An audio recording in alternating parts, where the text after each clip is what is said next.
10 menos 20 ya en la mañana informativa, dejáis un poquito la temperatura, 24 horas, idéntica a la térmica, 26 grados, la máxima que se anuncia para hoy. Y claro, ¿quién puede hablar hoy de temperatura o de algunas otras cosas? Estamos focalizados en lo que está ocurriendo en Israel con el inicio de este operativo desde el día de ayer y la posibilidad.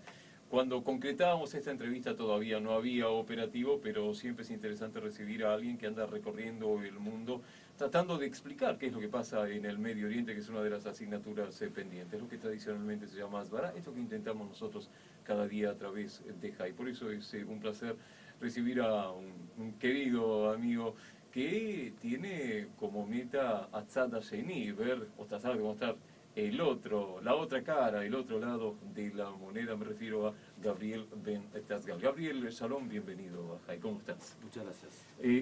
A ver, Nico, no lo estoy escuchando a Gaby. A ver si me ayudas. Nico se me fue. Imaginarán hoy Fede ausente. A ver, probá ese. Ahí está, Nico. A ver si lo puedo escuchar ahora a Gabriel. Este micrófono estamos. A ver. Hola, hola, hola. Ahora sí. Gabriel, entonces nuevamente bienvenido. Eh, la tarea de Asbará no es fácil, imagino. O tal vez es fácil y la hicimos difícil nosotros.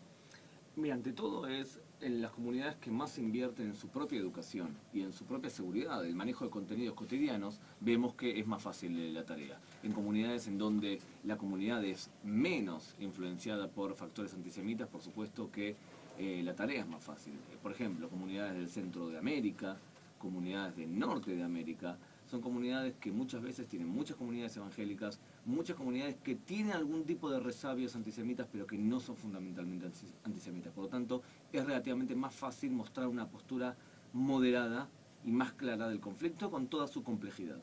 Hay una Asbará hacia adentro y una Asbará hacia afuera, ¿verdad? Exactamente. ¿Cuál es más importante? Las dos. Las dos. Las dos Pero digo, ¿no es prioritaria la de adentro para poder salir más fortalecidos hacia afuera o tiene que ir paralelamente? Imprescindible entender, el problema con la Asbará interna es que el ataque es Israel.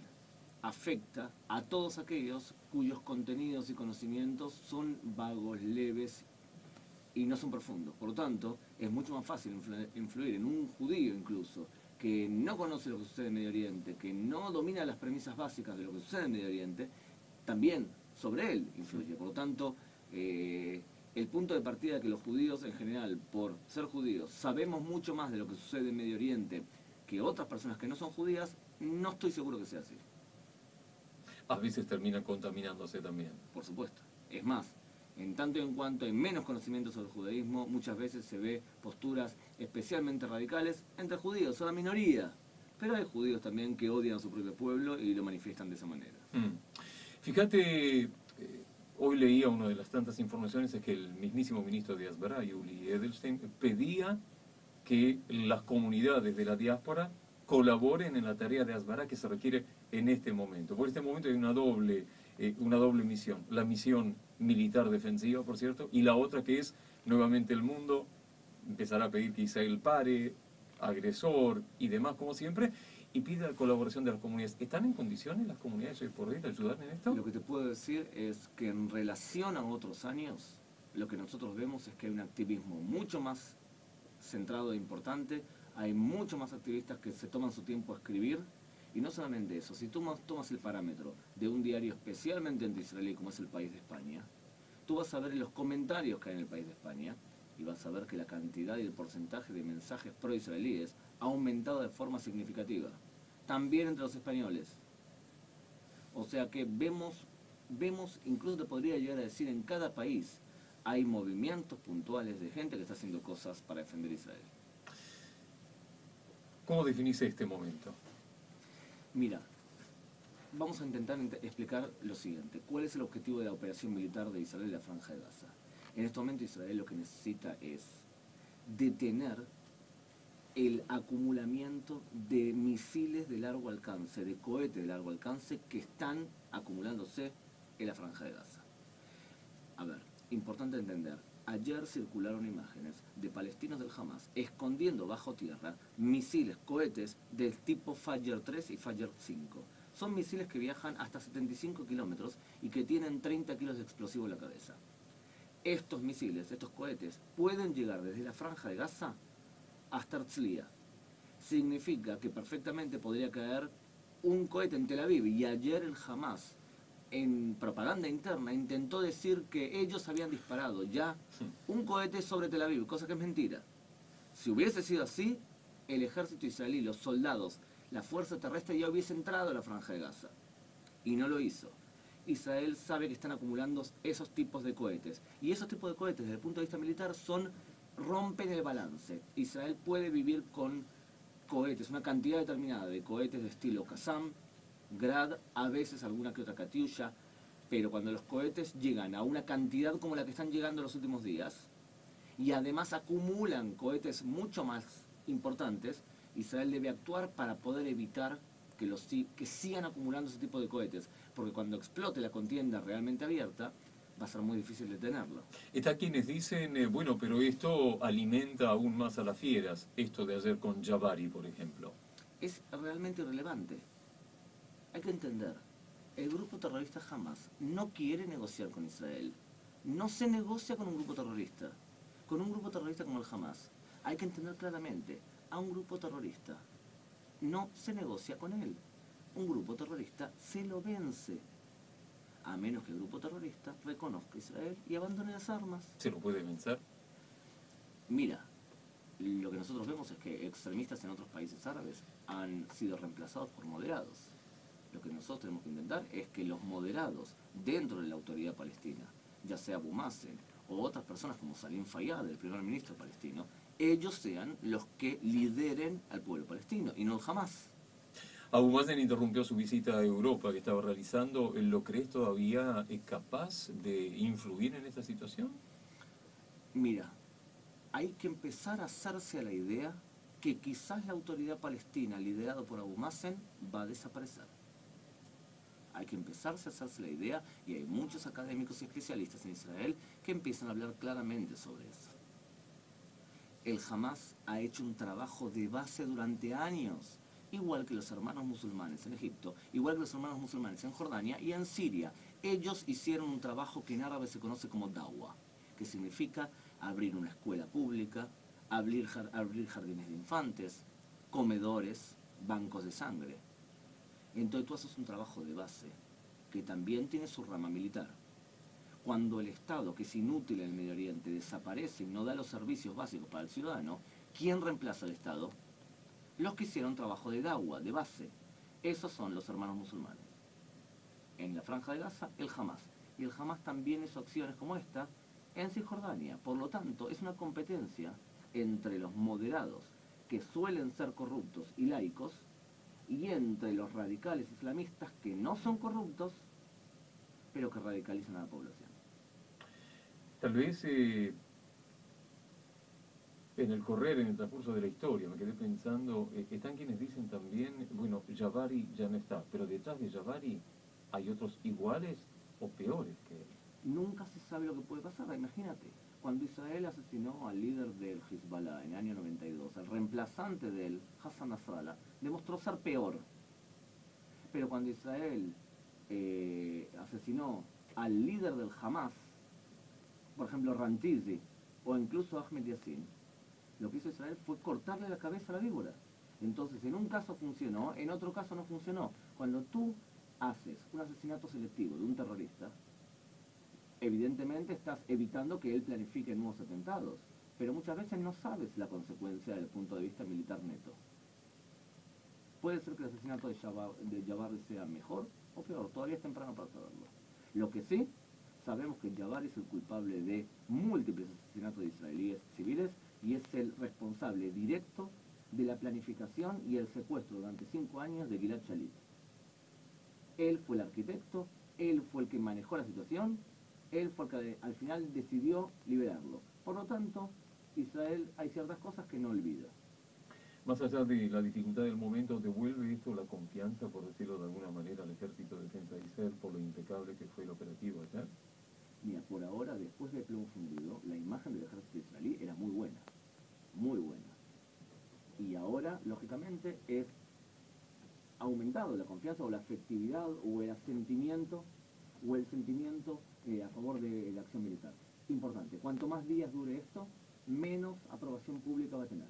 Y a medida que los acontecimientos continúen y empiecen a llegar imágenes de niños palestinos corriendo por la calle y ambulancias, entonces la opinión pública va a empezar a criticar con más intensidad a Israel. Por lo tanto, la pregunta es, ¿cuántos días tenemos para actuar? La aviación israelí, la primera misión es erradicar los misiles de largo alcance, los cohetes de largo alcance que tiene el Hamas. En esa fase estamos ahora. En esta fase estamos ahora. Lamentablemente lo que hay que entender es que la única forma de poder conseguir algún tipo de acuerdo, y no digo de un acuerdo de paz, tenemos que tener líderes que tengan dos obsesiones. La primera obsesión, una obsesión real hacia la paz, que hagan acciones concretas y que fomenten la paz con discursos a favor de la paz y con acciones concretas y con confianza, que está obsesionado por conseguir la paz. Por otro lado, necesitamos líderes que estén obsesionados en entender el Medio Oriente. Y el Medio Oriente no se entiende hablando en ciertos conceptos que hemos escuchado hasta ahora. Para hablar Medio Oriente, tú quieres entender Medio Oriente, tienes que hablar religión, tienes que hablar Islam. Te voy a dar un ejemplo. No existe el concepto de paz en el Islam radical. Existe el concepto de sulh solamente dentro del Islam. El Islam puede llegar a un acuerdo con un dhimmi, con una persona que no es musulmana, solamente a través de algo que se conoce como utna, de tregua. Podemos llegar con el Hamas a una especie de utna, de tregua, pero siempre vamos a tener que tener una superioridad militar, democrática y económica y social para transmitirle al otro lado que no le conviene romper la utna. Por lo tanto, hay que hablar en términos islámicos, hay que hablar en religión. Yo entiendo que por una persona que se formó en el socialismo, en el comunismo, como por ejemplo el periodista Pedro Briega en Argentina, ¿cómo le vas a pedir a alguien que se formó en ese tipo de conceptos que hable en términos religiosos, cuando a él le enseñaron que el materialismo histórico domina la existencia de la humanidad y los conflictos son por tierras, por materias y demás? ¿Querés hablar de Medio Oriente? Habla de Islam. Y ahora, la primavera árabe, vemos hasta qué punto el Islam domina. Lo entienden perfectamente en Europa cada vez más y en muchos países los comienzan a entender. ¿Por qué? Porque nosotros no hablamos en términos religiosos, pero nosotros no somos los agresores. Quien impone el conflicto y la naturaleza del conflicto es el agresor, no el agredido. Entonces tienes que hablar con los términos que él domina. Qué maravilla, ¿eh? Eso que intentamos cada mañana pensar juntos aún en las diferencias. Darío, de Gaza. 5 minutos pasan de las 10. Te voy a robar unos minutos más, Gabriel, puede ser.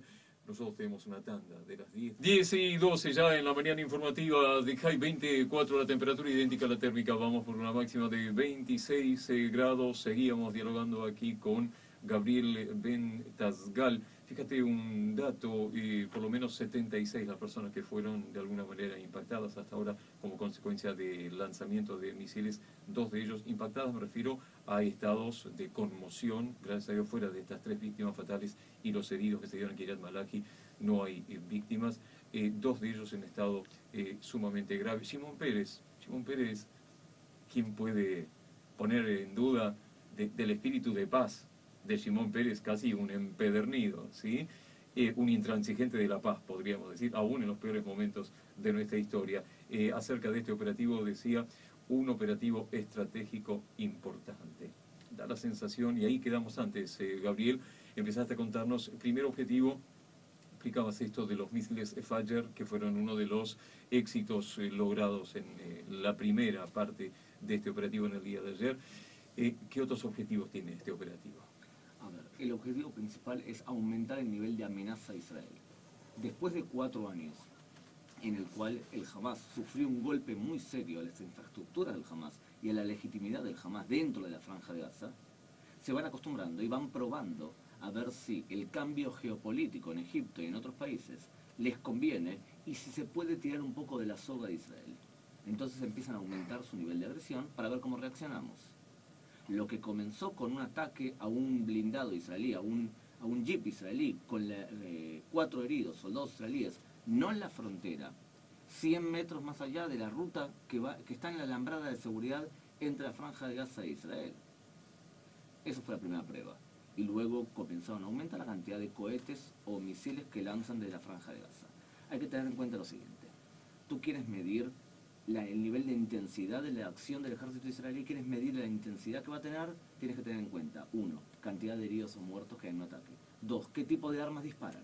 Si disparan cohetes Qassam en poca cantidad, que son cohetes de 6 a 13 kilómetros, que no hacen tanto daño, pero molestan y los ciudadanos israelíes tienen que ir a los refugios todo el tiempo, entonces con pocos cohetes Qassam se pueden convivir. Si disparan ya con cohetes Grad, hacen más daño y eso ya es más complicado vivir. Si disparan cohetes Katyusha, entonces es imposible vivir. Y lo dispararon ya 2 o 3 veces y mataron incluso israelíes. Si disparasen misiles Fayar, significa que es imposible convivir con eso. Por lo tanto, tienes que medir la intensidad de la entrada israelí y de la acción terrestre israelí de acuerdo a cantidad de cohetes que lanzan, cantidad de heridos y qué tipo de cohetes que van a lanzar. Por lo tanto, el objetivo del ejército israelí en este momento es destruir los misiles de largo alcance que tienen, aumentar el nivel de amenaza para que no tengan ganas de seguir disparando. Detrás de los Qassam, Grad, Katyusha, Fajr, está Irán, entre otros. Sin duda, sin duda. Irán facilita las armas, pero también está Al-Qaeda, también está Hezbollah, que de hecho es Irán. Y también, de alguna manera, la vista gorda del gobierno actual de Egipto. Una mafia muy importante de beduinos que ayudan a pasar los cohetes de mayor alcance a través de la tierra y fábricas incluso iraníes en suelo sudanés. Por eso no es en vano Israel o alguien disparó contra una fábrica de armas en Sudán. Porque de allí provienen cohetes de un alcance mayor que pueden hacer daño a los centros neurales del país. Un título que pasó como desapercibido, pero que cobra significado cuando vos nos contás esto, ¿no? Una fábrica iraní de armamentos en Sudán. Exactamente, exactamente. Dios los cría y ellos se juntan. Y además es algo surrealista, porque Irán es chiita, Claro. y el Hamas es sunita, y entre ellos se odian. Sí. Chiitas y sunitas se odian, y tiene una competencia real, o sea que es una especie de pacto táctico nada más. Cuando ciertos musulmanes de la Franja de Gaza comenzaron a convertirse al chiismo, cuando ellos eran sunitas, el Hamas dio el grito en el cielo y empezó a disparar contra los chiitas. O sea que es algo circunstancial.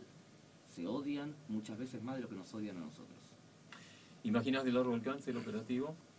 Mira, la pregunta es la siguiente. Primero, ¿cuántos objetivos nos restan? O sea, ¿hasta qué punto la intervención aérea de Israel es significativa? Si Israel lo que hizo fue destruir todos los misiles grandes y quedan pocos misiles para destruir importantes, entonces la pregunta es si no vale la pena detener la acción militar. ¿Por qué? Porque van a empezar a, como te dije, van a empezar a llegar imágenes de palestinos corriendo por la calle y de ambulancias, y eso va a quitar legitimidad dentro de Israel y del mundo también. Por lo tanto, ¿cuánto puede durar también las intenciones? No creo, según lo que dijo el ministro de Defensa, el primer ministro, que las intenciones sean permanecer durante mucho tiempo o hacer una operación de 3 semanas como un plomo fundido. En este momento hay una legitimidad absoluta también dentro de Israel. Puede ser que dentro de poco veamos un momento de detener la operación, y has visto que por ahora lo que ha sucedido es un embate, un ataque israelí desde la Fuerza Aérea, pero no han enrolado a soldados de reserva y no están los soldados terrestres parados en la puerta de la Franja de Gaza para entrar. Eso es una señal de que puede no durar tanto. No, el título que más se aproxima a una convocatoria, y lo estoy leyendo en este preciso instante de Walla, es que la Comisión de Relaciones Exteriores y Defensa del Parlamento de Israel ha aprobado el enrolamiento de reservistas de manera limitada. Esto es lo primero que viene viéndose esto de la mañana, y otro de los títulos que ingresa: 3 soldados resultaron con heridas de mediana gravedad por el impacto de una raqueta de un misil en Eshkol. Shaul, este enrolamiento parcial puede ser también, porque lo mismo que leemos nosotros, lo lee el Hamas también.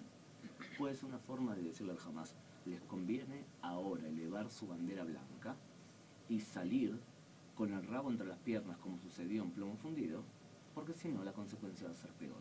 Y de esa forma aseguramos un nivel de amenaza grande. Gabriel Ventasgal, Atzad Asheni, hombre de Asbará recorriendo el mundo y ahora ocasionalmente aquí en nuestro país, su país en definitiva. La seguiremos telefónicamente, ¿sí?